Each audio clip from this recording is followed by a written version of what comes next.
ทหารไม่พอรบค่ะเขมรสู้ไม่ไหวขาดแคลนกำลังพลถึงกับต้องกวาดแก๊งวัยรุ่นไปช่องบก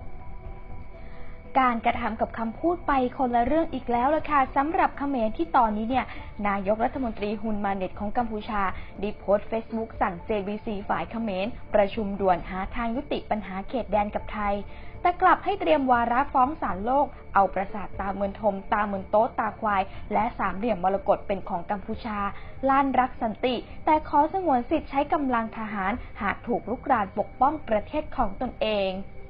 ขณะที่ทางฝั่งไทยนะคะโฆษกกองทัพบกก็ชี้แจงว่าต้องรอผลหารือ JBC ในเรื่องข้อพิพาทแต่การที่กำลังทหารยังประจำการหลายจุดนั้นไทยก็มีสิทธิตามหลักสากลที่จะต้องปกป้องประเทศของตนเองเช่นกันย้อนไปก่อนหน้านี้ค่ะมีกระแสเปรียบเทียบทหารไทยกับกัมพูชาถึงเรื่องความเป็นอยู่อาวุธยุทโธปกรณ์ต่างๆอย่างเมื่อวานนี้นะคะที่บ้านหนองสังตำบลหนองสังอำเภออรัญญประเทศจังหวัดสระแก้วพลตรีเบญจพลเดชาติวงศ์ณอยุธยาผบ.พลร2 รอ.ในฐานะผบ.กองกำลังบูรพาค่ะเป็นประธานตรวจสภาพความพร้อมรบตามระเบียบปฏิบัติประจำของหน่วยเฉพาะกิจกองพันทหารราบยานเกราะยกอาวุธมาจัดเต็มข่มขวัญเขมรไปชุดใหญ่ตัดภาพไปที่ทหารเขมรนะคะเวลาบาดเจ็บเนี่ยได้รับเงินจากการไปรบคิดเป็นเงินไทยเพียง8 บาทเท่านั้นซ้ำพอเสียชีวิตงานศพก็รีบจัดรีบจบส่วนหนึ่งคืนเผาได้เงินค่าทำศพรวมปูบำเหน็จเป็นเงินไทย 5,000 บาทแม้จะมีกระแสวิพากษ์วิจารณ์ว่าทหารเขมรไม่รู้ชะตากรรมตัวเองเอาชีวิตมาทิ้งบางก็ว่าทหารชั้นผู้น้อยไม่ยอมจบศึกแต่อาจจะโดนปั่นหัวมาให้ถวายชีวิตเพื่อแลกกับอะไรก็ไม่อาจทราบได้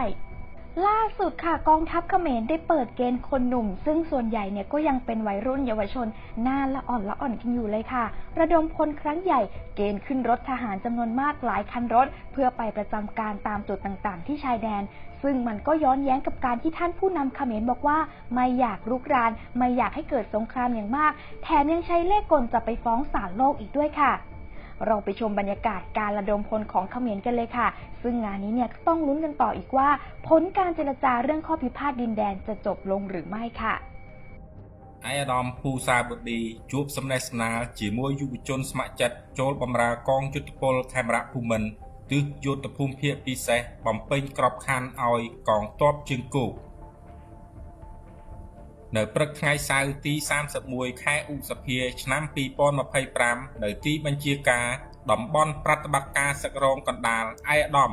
ឧត្តមសេនីយ៍ឯកភូសាបុឌីមេបញ្ជាការរងកងទ័ពជើងគោកមេបញ្ជាការយុទ្ធភូមិភាគពិសេសនិងជាប្រធានអនុគណៈកម្មការជ្រើសរើសយុវជនស្ម័គ្រចិត្តចូលបម្រើកងយុទ្ធពលខេមរៈភូមិន្ទ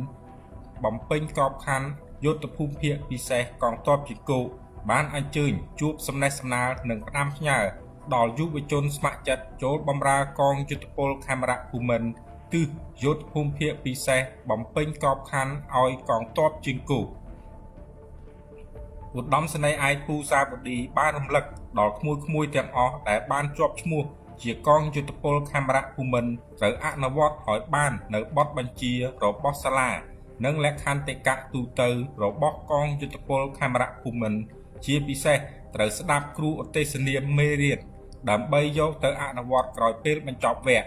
សង្ឃឹមថាក្រោយបញ្ចប់វគ្គក្មួយៗទាំងអស់ទទួលបានលទ្ធផលល្អនិងយកចំណេះដឹងទៅបម្រើជាតិមាតុភូមិ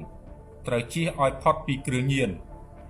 ត្រូវយកចិត្តទុកដាក់បង្កើនសមត្ថភាពរបស់ខ្លួនឲ្យកាន់តែស្ទាត់ជំនាញដើម្បីរួមចំណែកកសាងធនធានមនុស្សក្នុងជួរកងយុទ្ធពលខេមរៈភូមិន្ទឲ្យកាន់តែមានគុណភាពនិងប្រសិទ្ធភាពក្នុងបុព្វហេតុពង្រឹងខឿនការពារជាតិត្រូវស្មោះត្រង់ដាច់ខាតជាមួយជាតិសាសនាព្រះមហាក្សត្រហ៊ានពលិកម្មចំពោះជាតិមាតុភូមិនិងប្រជាជន